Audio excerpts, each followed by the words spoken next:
Today, we're going to dive into this really powerful and kind of counterintuitive idea that the real secret to hitting your biggest goals and finding what feels like true freedom isn't about grand, sweeping actions. Nope, it's all about the small, consistent things you do every single day. But first, just think about this for a second. We all have dreams, right?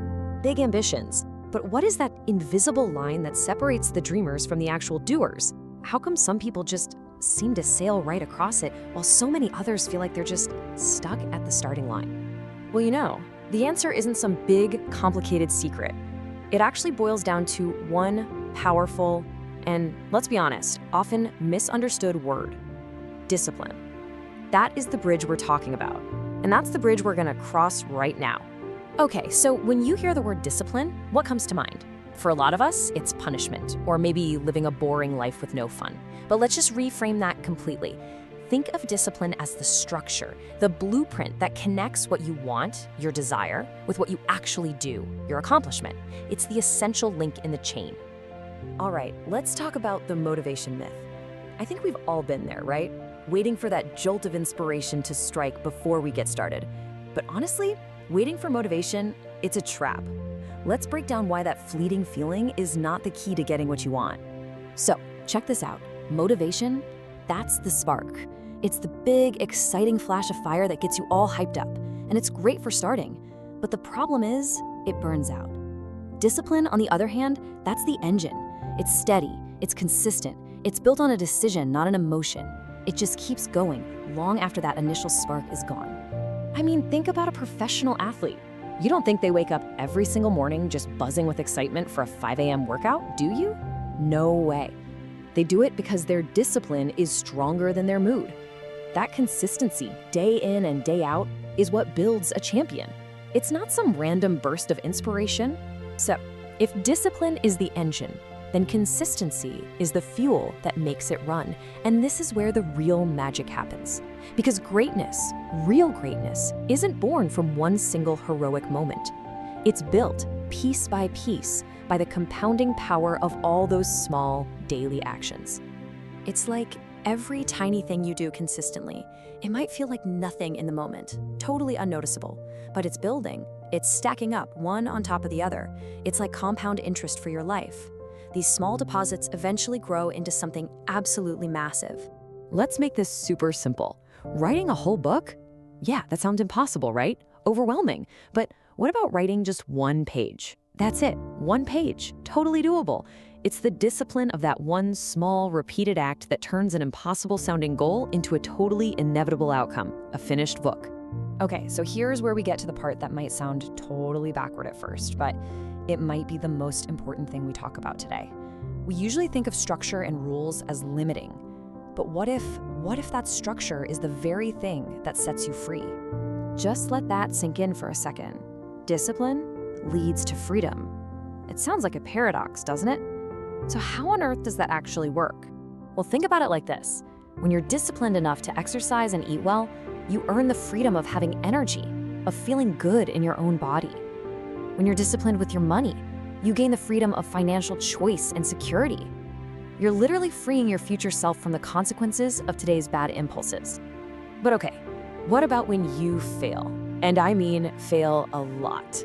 This is where discipline really shows its true colors. Let's look at a classic, incredible story of resilience. 10,000. Just think about that number. Imagine failing at something 10,000 times. It's almost impossible to even wrap your head around. Most of us would have given up after what, 10? 100, maybe? But this number represents the disciplined process behind one of the greatest inventions in history. And that right there, that's the mindset. That's what discipline looks like in action. To Thomas Edison, those weren't failures. They were data points. Each attempt was just another step forward. His discipline wasn't about winning every time. It was about having the commitment to show up and try one more time, no matter what happened yesterday. And look, the most important thing to get here is that this isn't some special superpower that only geniuses or athletes have. Discipline isn't a trait you're born with, not at all. It's a muscle. And just like any other muscle, you build it by choosing to use it over and over again. And these are the reps. It's that moment the alarm goes off and you choose to get up instead of hitting snooze. It's choosing to stay focused for just 10 more minutes. Choosing the hard path instead of the easy shortcut. Every single one of those little choices strengthens that discipline muscle, and it makes the next choice just a little bit easier.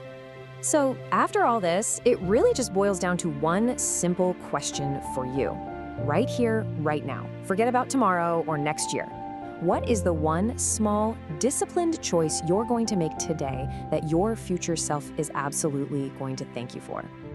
You ever have that feeling like you're just running in place, trying so hard to get ahead, but somehow ending up right back where you started? It's so frustrating. And what's wild is that a lot of the time, the biggest things holding us back aren't out there in the world. They're the invisible walls we build inside our own minds. And today, we're going to talk about exactly what those are. Man, this quote just hits the nail on the head, doesn't it? We can spend so much energy looking for some outside fix, some new strategy, when the real breakthrough, the real change, happens when we shift our internal world. It's all about spotting these mental traps we fall into, sometimes without even knowing it. So that's the big question, right? What are these traps? And more importantly, how do we get out of them? What we're about to break down 5 of the most common ones that keep people stuck. And for each one, we're going to map out the path to freedom. Let's dive in.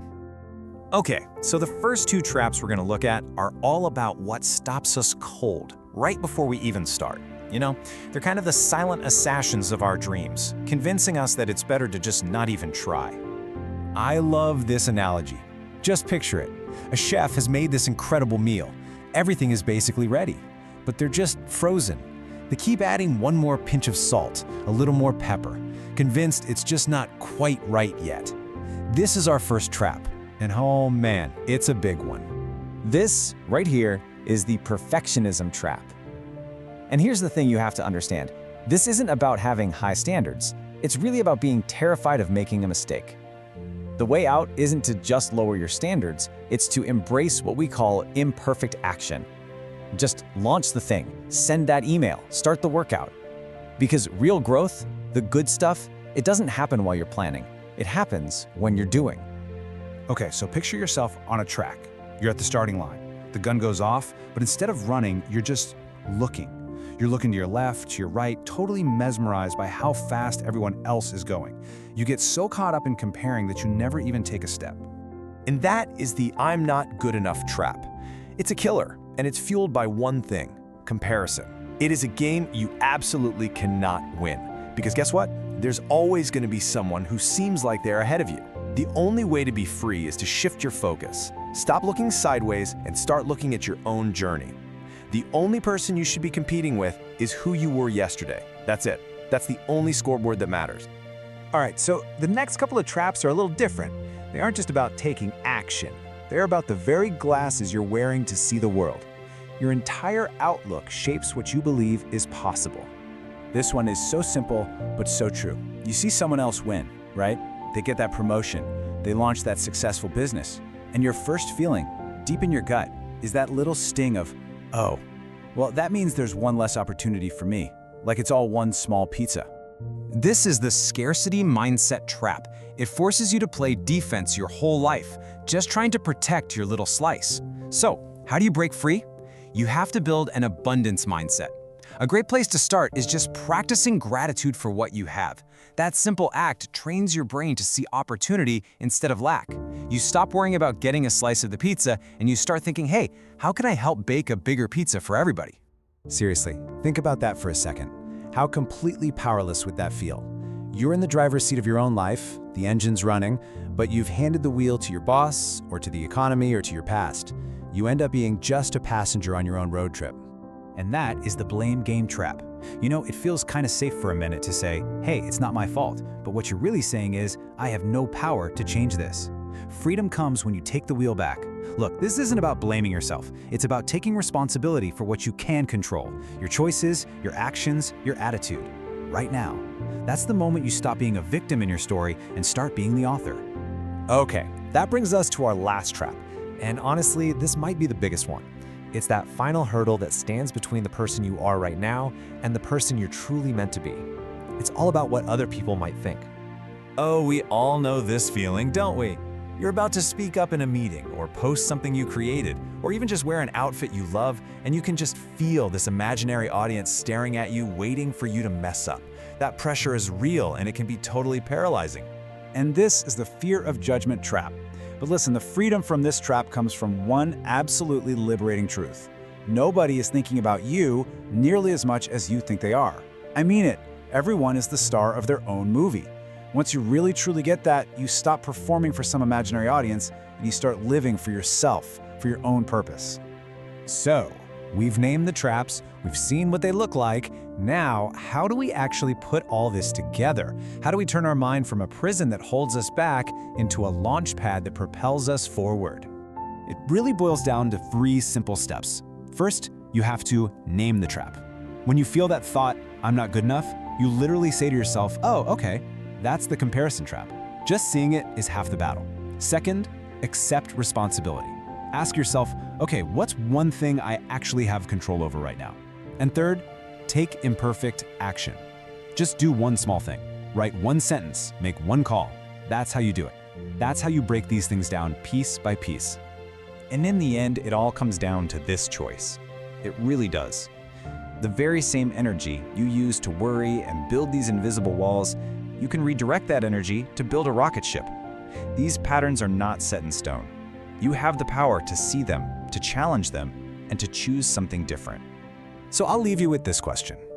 After hearing all this, which trap felt a little too familiar? And more importantly, what is one tiny, imperfect step you can take, like right now, today, to start breaking free? Because freedom, it really does start in your mind. And the choice to begin is always yours.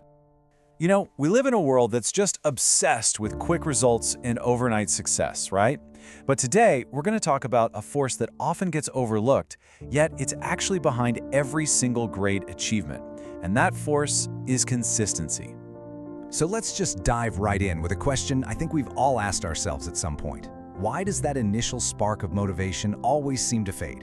You know what I'm talking about. That New Year's resolution, or that sudden urge to finally learn a new skill. And then, a few days or weeks later, it's just gone. Well, a huge part of the problem is our culture's obsession with getting everything now. We're constantly told we should see a massive difference immediately. And we celebrate all these stories of what looks like overnight success, but we conveniently forget the years and years of silent, grinding work that actually paved the way for that moment. So what do? We go searching for that one secret, that perfect life hack that's going to let us skip the hard part. But let's be real, that whole mindset just sets us up for failure. Why? Because it's just not sustainable. The real answer is so much simpler and honestly, way more powerful. It's consistency. Look, it isn't flashy or exciting, it doesn't shout for attention, but it is the quiet, steady engine that delivers results, without fail. Okay, so that sounds good in theory, but how does this actually work in practice? Let's start with the first principle, understanding that consistency is the very foundation of growth. You see, real growth doesn't happen in these giant leaps. It happens in layers, kind of like building a wall, brick by brick. It all starts with a single choice. That choice, when you repeat it, becomes an action. That action, repeated enough, turns into a habit. And those habits, stacked one on top of the other, build an absolutely unshakable foundation for success. Just think about it in your own life. One trip to the gym won't transform your body. One good decision won't magically fix everything. Each step can feel so small, almost insignificant on its own. But together, that's what builds unstoppable momentum. And building that momentum leads us to our next point. Consistency gives you something absolutely crucial, the power to outlast your own emotions. Motivation is a feeling. It's exciting, sure, but it's totally unreliable because, well, our feelings are all over the place. Consistency, on the other hand, is a choice. It's a deliberate act. It becomes the anchor you can hold on to when the emotional weather gets stormy and you just don't feel like doing the work. This really boils down to a huge idea. The days you feel tired, discouraged, or doubtful, those are the days that matter most. When you push forward anyway, you prove that your purpose is stronger than your mood. That right there, that's where real progress is made. Next, let's talk about an often overlooked benefit of consistency, building unshakable trust. And I'm not just talking about with other people. This is about building trust with yourself. Every single time you consistently show up for your workout, for your project, for your goals, you're not just making progress. You are gathering evidence. You start to believe in your own ability to follow through, not because of some pep talk, but because you have a growing track record of actual proof. So, once that foundation of self-trust is built, we start to see the incredible long-term payoff, and this usually shows up in two forms: mastery and the compound effect. I mean, think of anyone who is truly excellent at what they do. A great athlete, a brilliant musician, a fantastic leader. They didn't get there by accident. Mastery isn't just about having talent. It's about applying that talent through intentional, daily repetition. It's the consistency that sharpens the edge. And this is where the real magic happens, the compound effect.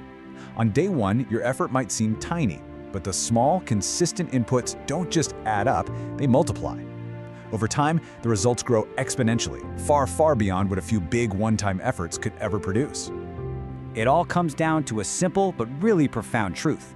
The small things, when you do them daily, eventually become the big things. Little by little becomes a lot. Okay, so let's bring all these ideas together. From building a solid foundation to outlasting your emotions and creating that long-term growth, it all boils down to a single point of power: your daily decision. In the end, life doesn't reward that one heroic all-night session or that sudden burst of inspiration. It rewards the quiet, unglamorous, daily decision to just keep showing up, especially when no one is watching. And you know the best part is, you don't have to be perfect. You don't have to solve everything today. Just choose discipline over doubt. Choose to focus on the process, not all the pressure. All you have to do is one small thing. And then you just do it again tomorrow. So the question isn't about some massive, overwhelming 5-year plan. It's much simpler than that. What is your one thing for tomorrow?